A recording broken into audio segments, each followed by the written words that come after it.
አሁን የሶሻል ሚዲያ ዘመን ነው፣ የዩቲዩብ የቲክቶክ የምን ዘመን።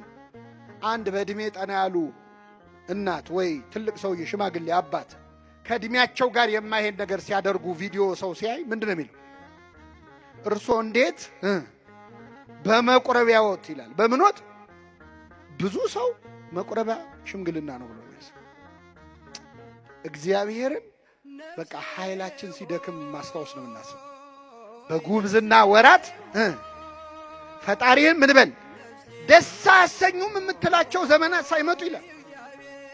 ደስ አሰኙም የምትላቸው አይነ ሳይደክም